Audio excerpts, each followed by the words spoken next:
The Holy Gospel according to John, the 13th chapter. Glory to you, O Lord. Now before the festival of the Passover, Jesus knew that his hour had come to depart from this world and go to the Father. Having loved his own who were in the world, he loved them to the end. The devil had already decided that Judas, son of Simon Iscariot, would betray Jesus.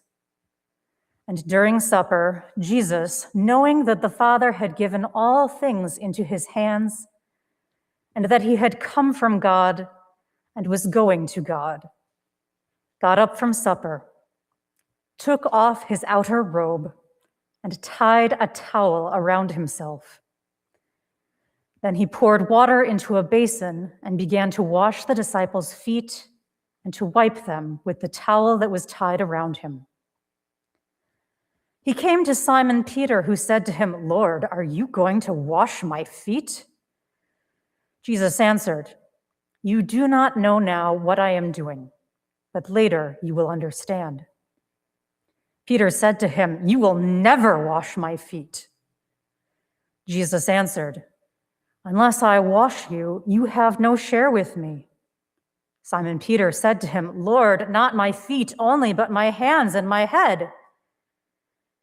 Jesus said to him, "One who has bathed does not need to wash except for the feet, but is entirely clean. And you are clean, though not all of you." For he knew who was to betray him. For this reason he said, "Not all of you are clean." After he had washed their feet, had put on his robe, and had reclined again, he said to them, "Do you know what I have done to you? You call me teacher and Lord, and you are right, for that is what I am. So if I, your Lord and teacher, have washed your feet, you also ought to wash one another's feet. For I have set you an example, that you also should do as I have done to you. Very truly, I tell you, slaves are not greater than their master, nor are messengers greater than the one who sent them. If you know these things, you are blessed if you do them. Now the Son of Man has been glorified, and God has been glorified in him. If God has been glorified in him, God will also glorify him in himself, and will glorify him at once.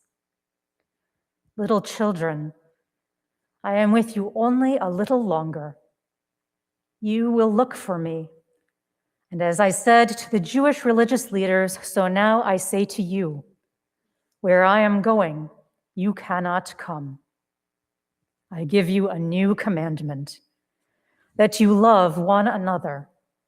Just as I have loved you, you also should love one another. By this, everyone will know that you are my disciples, if you have love for one another. The Gospel of the Lord. Praise to you, O Christ.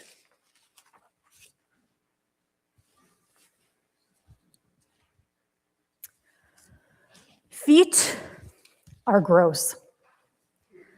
Feet sweat, they produce bacteria, they can smell terrible. And in Jesus' day, it's very likely that people's feet were in even worse shape than ours today. Virtually everyone, regardless of class, wore simple rawhide sandals, or shoes that were enclosed around the base of the foot, but still had essentially a woven leather mesh top. And almost no one wore socks. As anyone who has ever knitted a sock can tell you, turning the heel is a time-consuming process. And in Jesus' day, only the wealthy could afford to pay for them. Most people simply wrapped their feet in strips of cloth when it was cold. And of course, with no cars, no buses, No bikes, no roads paved smooth and flat with asphalt. Everyone's feet took much more of a beating.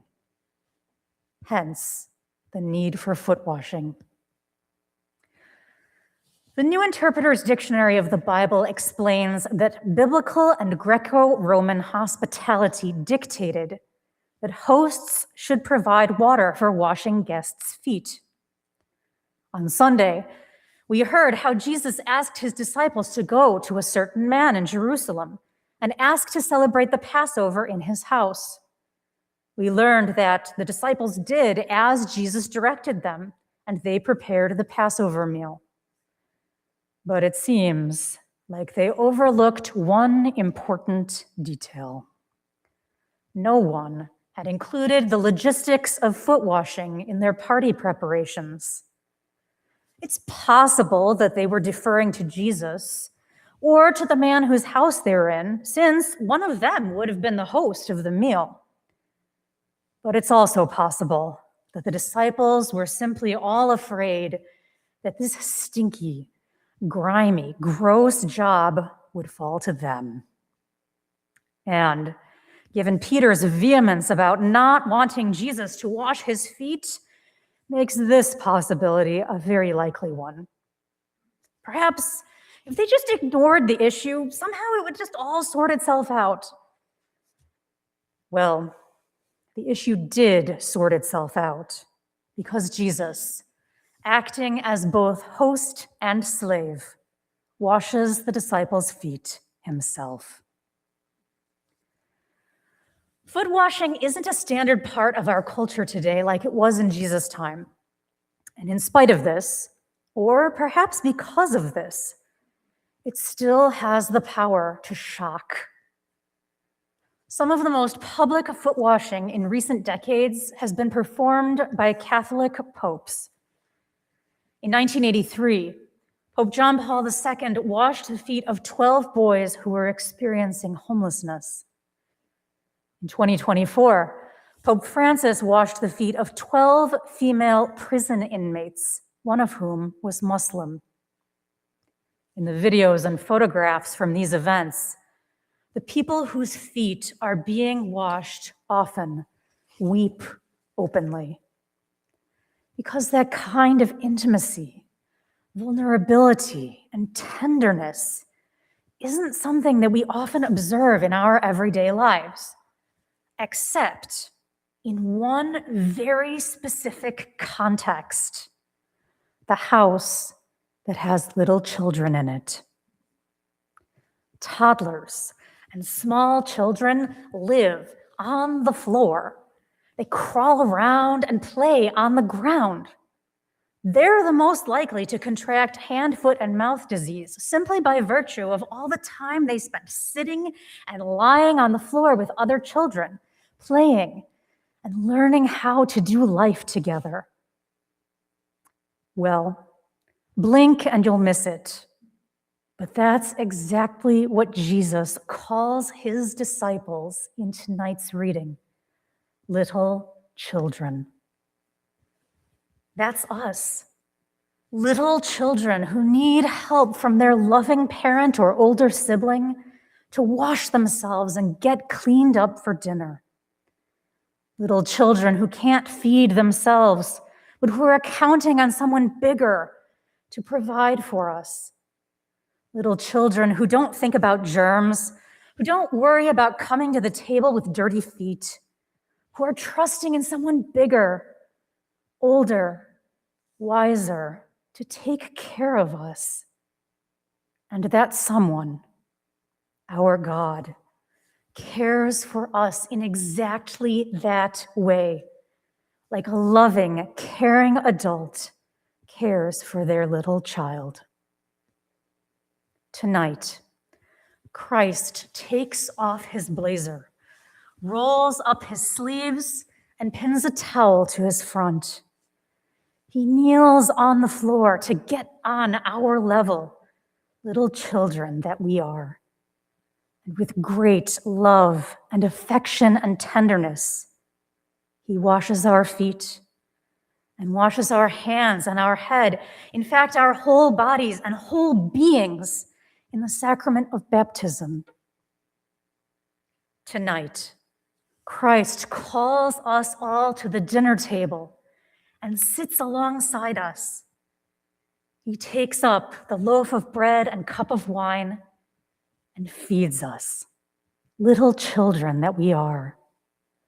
And with great love and affection and tenderness, he feeds us with his very body and blood. Tonight, Christ teaches us simple lessons, tucking us in and reading us a bedtime story, little children that we are. He teaches us with his words, and he teaches us by his example. And with great love and affection and tenderness, he invites us. Take and eat. Wash one another's feet. Love one another. By this, everyone will know that we are Christ's disciples if we have love for one another. Amen.